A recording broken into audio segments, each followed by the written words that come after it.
Азыркы учурда көрүп атабыз, талак маселеси өтө көбөйүп кетти. Азыркы статистика 40 канча миң быйылкы жылдыкы да 40 канча миң адам үйлөнө турган болсо, анын 11 миңи ажырашып атат. 3-төн 1-ден аз көбүрөөк да. Билесетиң, bir жылда 11 миң үй бүлө ажырашып атса, жылына 10 миңден үй бүлө ажыраса, быйылкы жылдын статистикасы 11 миңге жетти. Бул өтө коркунучтуу маселе.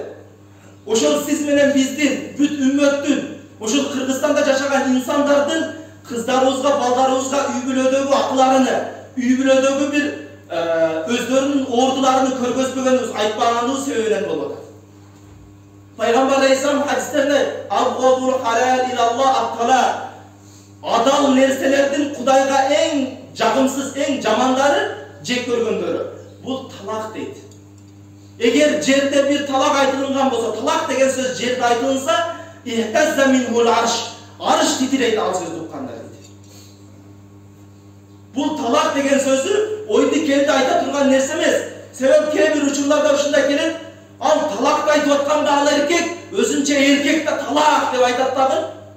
Анан кийин 2 күндөн кийин катыны жок жашашты көрөт. Катын жок жашашканда кыйын экенин көрөт дагы. Анан мышка окшоп, сууга түшкөн мышка окшоп, анан башты жерге салып келет анан болду. Эркектер ойлонолу. Бул талак сизге оюнчук эмес, каалаган балда талак дей турган. Туура аял кишинин кемчилиги болот. Туура анын тили болот. Туура анын дагы кээ бир сөздөрү болот. Анан кичине бир уруш талаш болуп калса эле анан талак деп бергенге бул оюнчук эмес сиздерге. Ошон үчүн талак деген сөздү бул эркек деп Кудай Таала эркекке берди аны. Бул эркек акыл эси бар. Ошол нерсени ойду келди айта бербейт деп эркекке берди. Анан ошол талактан кийин ойду келди эле катындан бешпеттеп талак дей берсек, анда болбой калат. Себеби ушундай жагдайлар келип, 30 талак, 100 талак, 1 камаз талак, 10 талак. Не болуп атат биздикилерге? Эгер чындап ажырашыш керек болгон болсо, 1 талак жетиштүү. Антип 3 талак дейсиңер дагы 2 күндөн кийин анан келесиңер.